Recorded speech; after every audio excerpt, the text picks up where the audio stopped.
viewers, welcome back to the Kemet Maasai Academy channel. We're continuing our series on student motivation.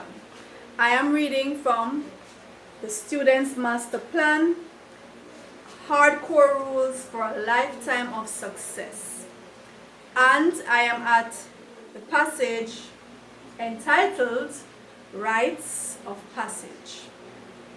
Rites of Passage. So, a passage is the action or process of moving through, over, or past something on the way from one place to another. The process of transition from one state to another, usually to a higher level. A rite of passage is a solemn event, marking an important stage in someone's life. Weddings, birthdays, christenings, graduations, even funerals are different rites of passage in people's lives. In some cultures, rites of passage are rigorous and require the individual to make almost a complete physical, spiritual, and mental transformation, sometimes even risking their lives. In some Eastern cultures, a young boy or girl may be circumcised, or a young boy may be required to go out into the forest alone for several days, or to slay a dangerous animal, such as a lion or tiger, or to pierce themselves with sharp instruments to show that they can bear the pain. Each of these is a test of the person's stamina, willpower, and determination to undergo those rigors and move forward and upward to the next level. Examinations are a kind of rite of passage. They are a test to see if we have processed and understood all that has happened to us so far in our academic lives, and to see if we are ready to move on to higher education. The GSAT and CSEC exams, and now PEP, are your next rites of passage. Some people find the preparations grueling and scary, but rites of passage are designed to be that way. If there is no trauma, there is no triumph. They are supposed to challenge our souls and subsequently make us into better persons. It is up to us to rise to the challenge, to dig deep inside for the strength and determination required to take us through.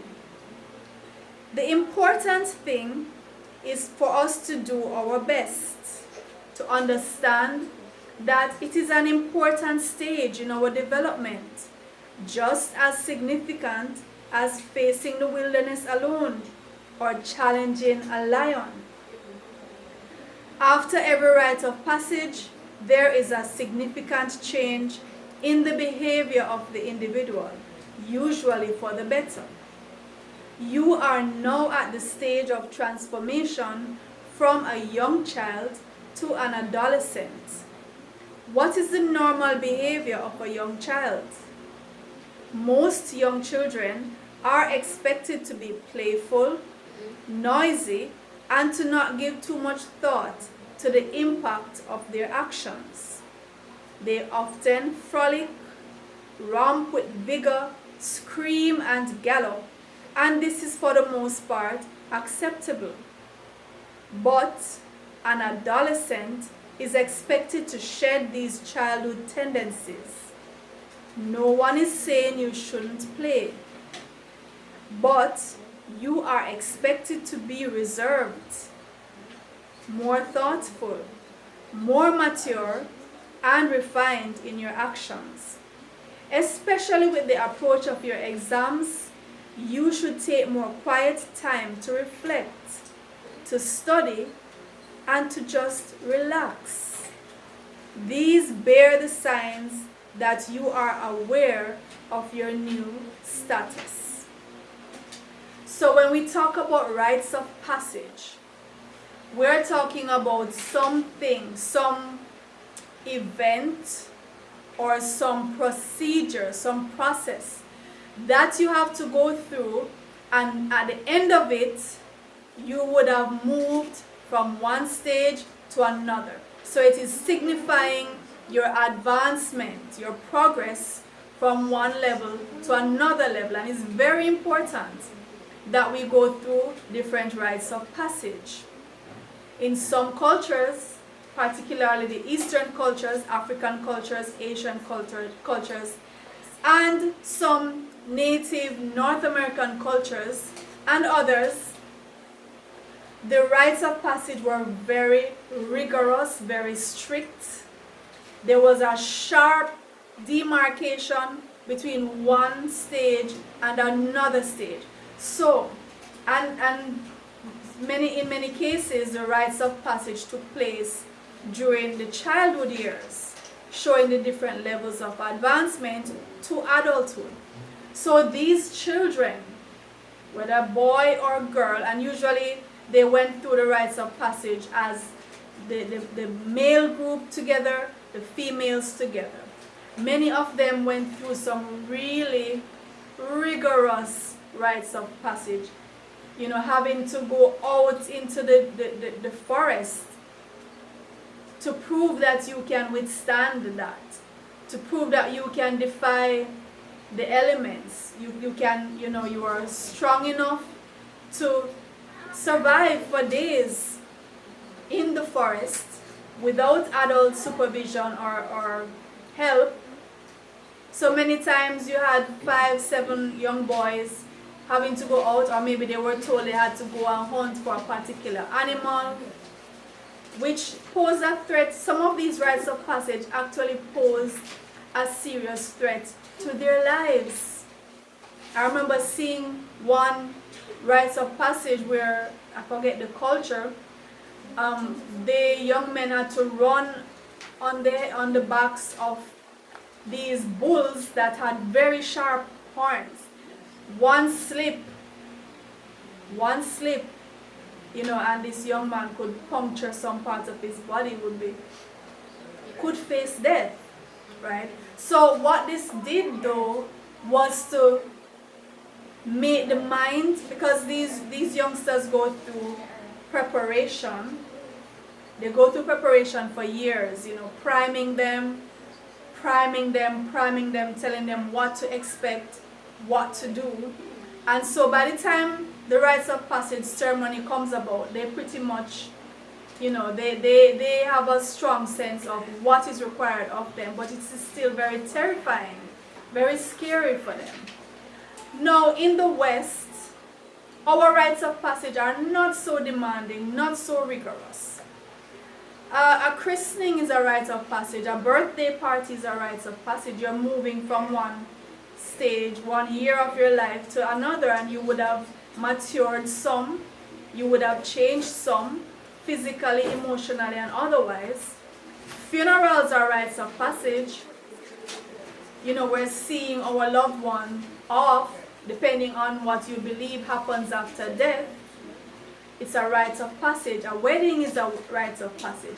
Now for us, as the passage indicated, the most rigorous rites of passage generally experienced in our Western culture, I would say, is an exam.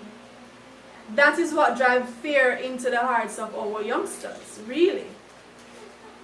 They're not being asked to go out and slay a tiger, or to go out and sleep for 9 days. Or some children are actually circumcised, the foreskin of the penis removed, the clitoris cut off, traumatic experiences. Our youngsters in the West, the most traumatic experience I think our youngsters go through is when the day of examination comes. Yes, our youngsters, they are terrified of examination, most of them. And examinations are a rite of passage, because if you pass it, it means you were well prepared, you were absorbing all the information being pumped into you, you were not just regurgitating it, but you are applying it. And so you can handle yourself, you handle the questioning, the testing. If you do not pass, then it means you go back and you resit, you go back to the information, you go back through the process, or you just don't advance.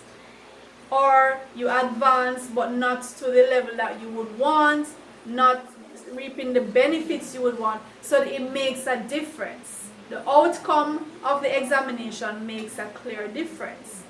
And that's what a Rites of Passage does. Now, as a student, as a scholar in the West, knowing that this is your most traumatic Rites of Passage that you will be going through, in my opinion, you should just prepare yourself then for it. From your coming up, all the levels. Find out what is required of you. What do you need to know in order to ace this exam? How do you need to present yourself? How do you need to present your work? What are the topics? What are the skills you need? Make sure you're on top of things so that you will pass. And not just pass, but pass with flying colors, as we say. Do excellently so you can move on to the next stage in your life.